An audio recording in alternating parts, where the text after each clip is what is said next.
Cover બનાવવાનું છે. આપણે લેગીસનો ઉપયોગ કરી અને પંખાનું કવર બનાવશું. તો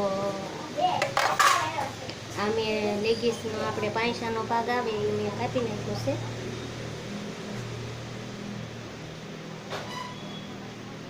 એટલો પાંયસાનો ભાગ કાપી નાખ્યો છે. હવે આપણે જ્યાં મોળિયા છે એમાં ત્યાં સિલાઈ મારી દેવાની છે. સિલાઈ મારી દીધી છે મેં એને. અને આ આપણે કાકડાને આવી રીતના પહેરાવવાનું છે. જો આવી રીતના આપણે પાંખડાને પહેરાવવાનું છે. આ એનું કવર આવી રીતના કરવાનું છે. તો એ પાંખડા માટે આપણે આવી રીતના કવર બનાવી નાખશું. અને આ મારે હું જે પંખાનું કર્યું છે એ પંખાના પાંખડા મોટા છે એટલે અમે મોટી સાઈઝ રાખી છે. અને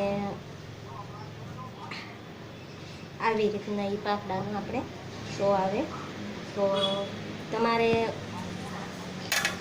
જો આ ભાગ ઢીલો પડતો હોય તો આપણે સિલાઈ કરીને આને ફિટ કરી શકીએ. અને તમારે જો લબન નાખવું હોય તો આને લબન નાખી શકો છો.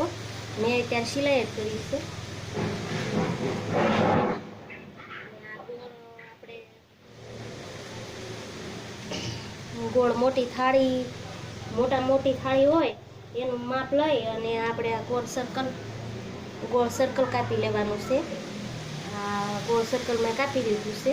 હવે કિનારીએ આપણે આ જે લબ્બર છે ચારે બાજુ કિનારીએ આવી રીતના આમ મૂકી અને સિલાઈ કરી નાખવાની છે. જો આ પંખાનું આપણે કવર બનાવ્યું છે. આવી રીતના પંખો ફરે છે. તો તમારે પંખાને ધૂળે ન સડે અને સરસ મજાનો પંખો કાટ ખાઈ ગયો હોય તો પંખો સરસ થઈ જાય. વિડીયો ગમ્યો હોય તો લાઈક કરજો.